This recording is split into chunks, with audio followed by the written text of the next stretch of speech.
Perkenalkan, saya Zahratul Firdaus, NIM 180810201011. Perkenalkan, nama saya Siska Ayu Safitri, NIM 180810201020. Di sini kami dari kelompok 4 akan menerangkan tentang materi penempatan karyawan.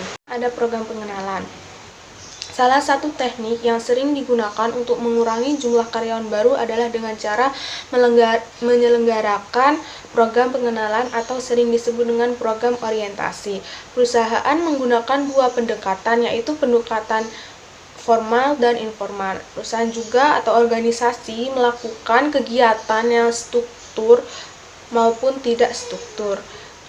Nah, di program pengenalan ini, para calon karyawan baru diajak untuk mengenal beberapa aspek kehidupan organisasi, keuntungan bagi para pegawai, perkenalan, dan berbagai aspek kehidupan.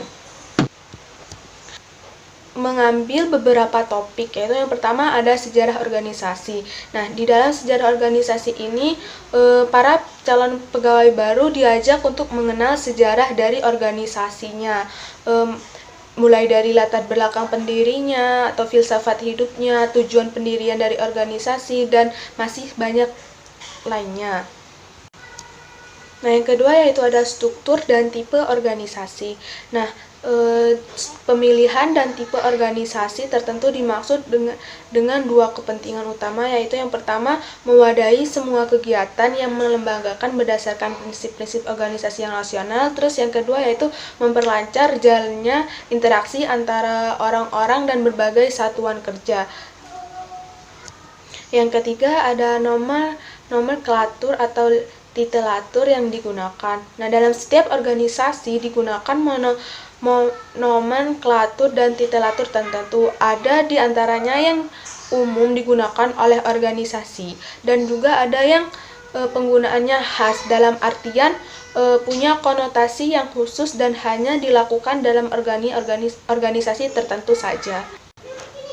Nah, yang selanjutnya yaitu ada pengenalan pejabat. Nah, di dalam pengenalan pejabat ini, dalam suatu organisasi yang dikelola secara demokratik, berperasaan bahwa setiap pekerja adalah anggota suatu keluarga besar perlu tumbuh disuburkan. Jadi, para karyawan baru diajak untuk lebih mengenal para pejabat yang ada di organisasi tersebut. Yang selanjutnya yaitu ada tata ruang dan tata letak fasilitas kerja. Nah, salah satu cara untuk menghilangkan cara kerja yang berkotak-kotak adalah dengan menata ruangan sedemikian rupa sehingga menggambarkan kesamaan gerak berbagai komponen yang ada di dalam sebuah organisasi. Nah, meskipun setiap komponen mempunyai tugas yang sifatnya lebih spesifik, berbeda dengan komponen-komponen yang lainnya, itu artinya tata ruang dan tata letak haruslah sedemikian rupa sehingga menumbuhkan rasa kebersamaan. Ini adalah kepentingan pegawai baru. Ada beberapa kepentingan karyawan baru. Yang pertama adalah penghasilan. Penghasilan adalah jumlah uang yang akan diterima pada setiap hari gajian. Pasti setiap karyawan baru akan menanyakan berapa gaji yang akan diterima saat masuk dalam organisasi atau perusahaan tersebut. Yang kedua adalah jam kerja. Salah satu perkembangan dalam hal kerja ialah diberlakukannya waktu yang fleksibel. Yang ketiga adalah hak cuti. Setiap pegawai atau pekerja berhak cuti dalam setiap tahun kerja. Biasanya hak cuti adalah selama 12 hari kerja.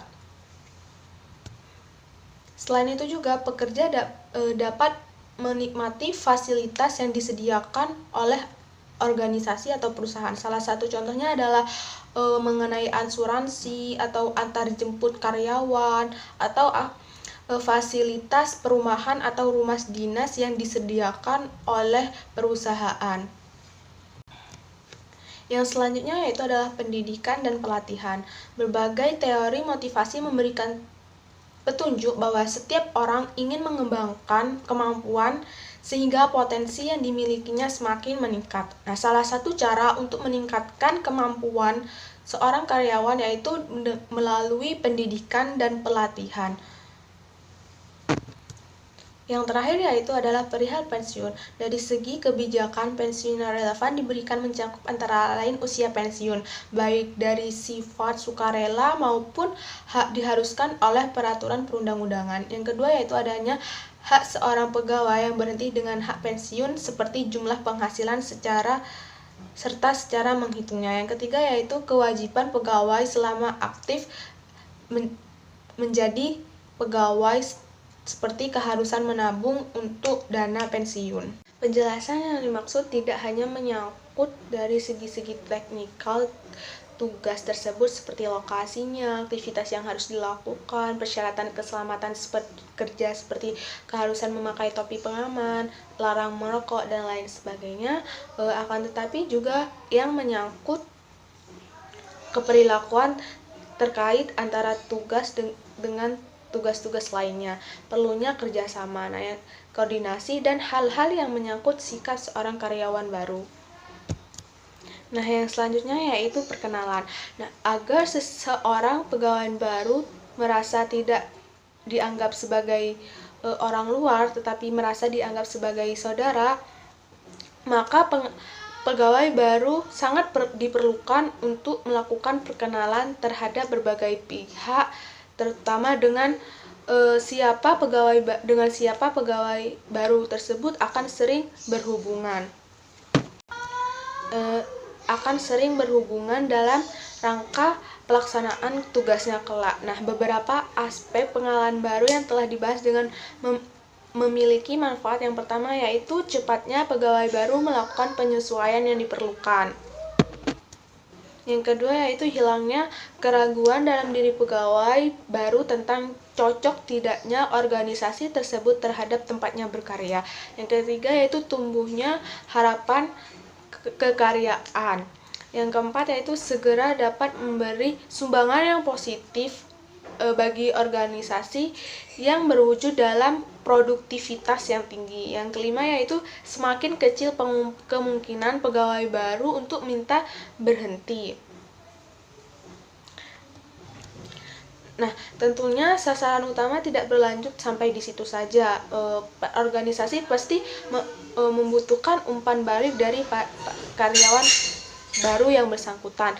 Nah, beberapa umpan balik contohnya yaitu pandangan pegawai baru tentang informasi yang diperolehnya, atau terlalu banyak atau terlalu sedikit informasi yang diperoleh, terus pendekatan yang terlalu formalitas atau kurang dari segi informalnya, atau penyelenggaraan waktu pengenalan atau masa program pengenalan yang terlalu lama atau terlalu sedikit informasi yang diperoleh, terus pendekatan yang terlalu formalitas atau kurang dari segi informalnya, atau penyelenggaraan waktu pengenalan atau masa program pengenalan yang terlalu lama atau terlalu singkat. Yang selanjutnya yaitu adalah penempatan. Banyak orang yang berpendapat bahwa penempatan merupakan adalah akhir dari proses seleksi. Pandangan tersebut memang tidak salah sepanjang menyangkut pegawai baru. Hanya saja teori manajemen sumber daya manusia yang mutakhir menekankan bahwa penempatan tidak hanya berlaku bagi para pegawai baru, akan tetapi berlaku juga bagi pegawai lama yang mengalami alih tugas atau mutasi. Perbedaannya tersebut yaitu tersedianya berbagai informasi tentang diri pegawai yang mengalami penempatan baru tersebut. Promosi.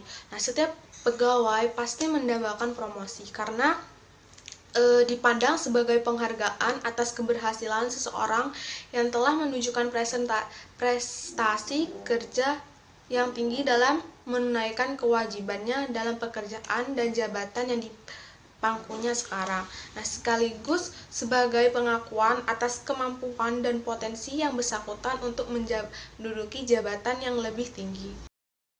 Baik, di sini saya akan melanjutkan penjelasan dari rekan saya. Selanjutnya mengenai alih tugas. Dalam rangka penempatan, alih tugas dapat mengambil salah satu dari dua bentuk. Bentuk yang pertama adalah penempatan seseorang pada tugas baru dengan tanggung jawab, hierarki jabatan, dan penghasilan yang relatif sama dengan statusnya yang lama. Nah, dalam hal demikian, seorang pegawai ini ditempatkan pada satuan kerja baru yang lain dari satuan kerja di mana seseorang selama ini berkarya. Nah, sedangkan bentuk yang kedua yaitu bentuk lain adalah alih tempat. Jika cara ini yang ditempuh, berarti seseorang atau seorang pekerja ini melakukan pekerjaan yang sama atau juga sejenis. Nah, penghasilannya tidak berubah dan tanggung jawabnya pun relatif sama. Hanya saja secara fisik lokasi tempatnya bekerja lain daripada yang sekarang. Pendekatan yang kedua ini tentunya hanya mungkin ditempuh apabila organisasi mempunyai berbagai satuan kerja pada banyak lokasi. Dasar pemikiran untuk menempuh cara ini adalah keluasan dalam manajemen sumber daya manusia. Artinya, para pengambil keputusan dalam organisasi harus memiliki wewenang untuk realokasi sumber daya, dana, dan sumber daya manusia sedemikian rupa sehingga organisasi secara tangguh mampu menghadapi berbagai tantangan yang timbul, baik tantangan internal maupun eksternal. Melalui alih tugas, para manajer dalam organisasi dapat secara lebih efektif memanfaatkan tenaga kerja yang terdapat dalam organisasi tersebut. Akan tetapi, melalui alih tugas, para pegawai pun sesungguhnya memperoleh manfaat yang tidak kecil, antara lain dalam bentuk pengalaman baru, cakrawala pandangan yang lebih luas, tidak terjadi kebosanan dan kejenuhan dalam bekerja, perolehan pengetahuan dan keterampilan baru, dan banyak lagi yang lainnya. Selanjutnya yaitu demosi. Nah, demosi ini berarti misalkan seseorang, karena berbagai pertimbangan mengalami penurunan pangkat atau jabatan dan penghasilan serta tanggung jawabnya yang semakin kecil. Nah, dapat dipastikan bahwa tidak ada seorang pegawai pun yang senang mengalami hal ini. Pada umumnya, demosi dikaitkan dengan pengenaan suatu sanksi disiplin karena berbagai alasan, seperti yang pertama, penilaian negatif oleh atasan karena prestasi kerja yang tidak atau kurang memuaskan. Yang kedua, perilaku pegawai yang disfungsional serta tingkat kemangkiran yang tinggi. Situasi lain yang ada kalanya berakibat pada demosi karyawan ialah apabila kegiatan organisasi menurun, baik sebagai akibat faktor-faktor internal maupun eksternal. Nah, akan tetapi tidak sedemikian gawatnya sehingga terpaksa terjadi pemutusan hubungan kerja. Dalam hal demikian, organisasi memberikan pilihan kepada para karyawannya, yaitu antara demosi dengan segala akibatnya dan pemutusan kerja dengan perolehan hak-hak tertentu seperti pesangon. Selanjutnya, pemutusan hubungan kerja. Yang dimaksud dengan pemutusan hubungan kerja ini adalah apabila ikatan formal antara organisasi selaku pemakai tenaga kerja dan karyawannya ini terputus. Nah, di sini banyak faktor yang dapat menjadi penyebab terjadinya pemutusan hubungan kerja.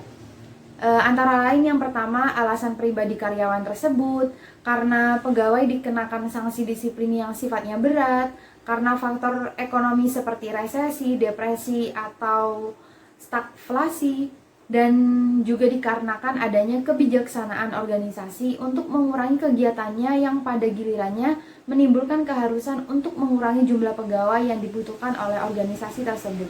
Apapun alasan mengapa sampai terjadi pemutusan hubungan kerja ini, penting juga untuk menjaga agar dampak negatifnya seminimal mungkin akan terjadi, baik bagi organisasi maupun bagi karyawan yang bersangkutan. Artinya di sini bagian yang mengelola sumber daya manusia harus mampu menemukan cara yang paling baik bagi kedua belah pihak. Pada dasarnya juga pemutusan hubungan kerja ini mengambil dua bentuk utama, yaitu berhenti dan diberhentikan. Selanjutnya yaitu pemberhentian normal. Yang dimaksud dengan pemberhentian normal di sini adalah apabila seseorang tidak lagi bekerja pada organisasi karena berhenti atas permintaannya sendiri. Berhenti karena sudah mencapai usia pensiun dan atau karena sebab meninggal dunia. Berarti di sini dengan adanya pegawai yang berhenti atas permintaan sendiri dapat berakibat pada terjadinya lowongan yang tentunya perlu diisi oleh tenaga kerja baru melalui rekrutmen, seleksi, dan penempatan. Alasan lain mengapa ada pegawai yang berhenti ialah karena dia sudah mencapai usia pensiun misalkan. Nah, pemensiunan pegawai dapat mengambil dua bentuk di sini. Nah, bentuk yang pertama adalah karena keharusan pensiun setelah mencapai usia tertentu.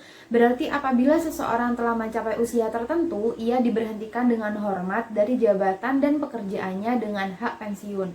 Harus diakui juga bahwa batas usia pensiun dapat berbeda dari satu organisasi ke organisasi yang lain. bahkan juga dari satu negara ke negara yang lain. Nah, berbagai faktor yang dipertimbangkan dalam menemukan batas usia pensiun tersebut antara lain ialah yang pertama jenis pekerjaan, yang kedua kondisi kesehatan masyarakat pada umumnya, yang ketiga situasi perekonomian baik secara mikro maupun makro, yang selanjutnya harapan hidup, yang terakhir situasi ketenagakerjaan. Selanjutnya yaitu pemberhentian tidak atas permintaan sendiri. Nah, di sini pemutusan hubungan kerja dalam bentuk pemberhentian pegawai tidak atas kemauan sendiri dapat terjadi karena dua sebab utama. Yang pertama yaitu karena menurunnya kegiatan organisasi yang cukup gawat sehingga organisasi terpaksa mengurangi jumlah karyawannya. Nah, dalam hal demikian, pemutusan hubungan kerja yang seperti itu dapat bersifat permanen, akan tetapi dapat pula bersifat sementara. Jika bersifat permanen, seperti pimpinan organisasi memperkirakan bahwa gambaran masa depan organisasi tidak cerah untuk kurun waktu yang cukup panjang. Sebaliknya, jika pemutusan hubungan kerja itu bersifat sementara, berarti situasi yang dihadapi diperkirakan tidak berlangsung lama.